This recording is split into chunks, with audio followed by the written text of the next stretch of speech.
பல பேர் என்கிட்ட கேட்கறது என்ன சாமி சொல்றீங்க, மனிதர்கள் கையில இவ்வளவு பெரிய பவர் கொடுத்தா மனிதர்கள் கரப்ட் ஆயிட மாட்டாங்களா?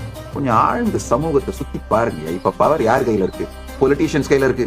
தில்லைவாழ் அந்தணர்கள் தான் நடராஜ பெருமானுடைய லிவிங் ரெப்ரசன்டேட்டிவ்ஸ். பொது தீட்சிதர்கள் ஒன்று கூடி ஒரு முடிவை எடுத்தார்கள் என்றால் அது நடராஜ பெருமானுடைய அசரீரி.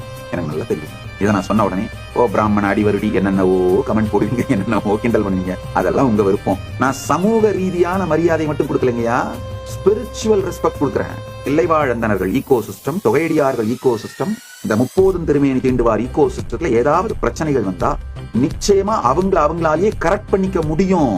அந்த ஈகோ சிஸ்டம் தன்னைத்தானே ரிப்பேர் பண்ணிட்டு இத்தனாயிரம் வருஷமா உயிரோடு இருந்திருக்குங்கயா.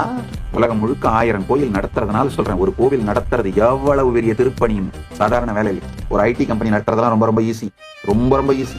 ஏன்னா நான் 2ஐயும் நடத்திட்டு இருக்கேன். இந்த ஏஐ பண்றதுக்காக லிட்டரலா ஒரு ஐடி கம்பெனி நடத்திட்டு இருக்கேன். இந்த பக்கம் ஆயிரக்கணக்கான கோவில்களை நடத்திட்டு இருக்கேன். இதையெல்லாம் நடத்துறதுனால என்னுடைய அனுபவத்திலிருந்து சொல்றேன், கேட்டுக்கோங்க. இந்த தொகையடியார் வம்சம் சிறக்க எல்லா திருப்பணிகளும் செய்வோம். அந்த தொகையடியார் பரம்பரைக்கு முதல்ல அவங்க மேலேயே கான்பிடன்ஸ் வரா மாதிரி அவர்களை நடத்த வேணும். பல பேர் என்கிட்ட கேட்கறது என்ன சாமி சொல்றீங்க, மனிதர்கள் கையில இவ்வளவு பெரிய பவர் கொடுத்தா மனிதர்கள் கரப்ட் ஆயிட மாட்டாங்களா? கொஞ்சம் ஆழ்ந்து சமூகத்தை சுத்தி பாருங்க. இப்ப பவர் யார் கையில இருக்கு? பொலிட்டீஷியன்ஸ் கையில இருக்கு. தில்லைவாழ் அந்தணர்கள் தான் நடராஜ பெருமானுடைய லிவிங் ரெப்ரசன்டேட்டிவ்ஸ். பொது தீட்சிதர்கள் ஒன்று கூடி ஒரு முடிவை எடுத்தார்கள் என்றால் அது நடராஜ பெருமானுடைய அசரீரி. எனக்கு நல்லா தெரியும். இதை நான் சொன்ன உடனே பிராமண அடிவருடி என்னென்னவோ கமெண்ட் போடுவீங்க, என்னென்னவோ கிண்டல் பண்ணுவீங்க. அதெல்லாம் உங்க விருப்பம். நான் சமூக ரீதியான மரியாதை மட்டும் கொடுக்கலைங்கயா, ஸ்பிரிச்சுவல் ரெஸ்பெக்ட் கொடுக்குறேன். தில்லைவாழ் அந்தணர்கள் ஈகோ சிஸ்டம், தொகையடியார்கள் ஈகோ சிஸ்டம், இந்த 30 திருமேனி தீண்டுவார் ஈகோ சிஸ்டத்துல ஏதாவது பிரச்சனைகள் வந்தா நிச்சயமா அவங்களாலேயே கரெக்ட் பண்ணிக்க முடியும்.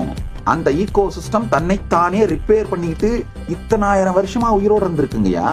உலகம் முழுக்க 1000 கோயில் நடத்துறதுனால சொல்றேன், ஒரு கோவில் நடத்துறது எவ்வளவு பெரிய திருப்பணின்னு சாதாரண வேலையில். ஒரு ஐடி கம்பெனி நடத்துறதுலாம் ரொம்ப ஈஸி, ரொம்ப ஈஸி.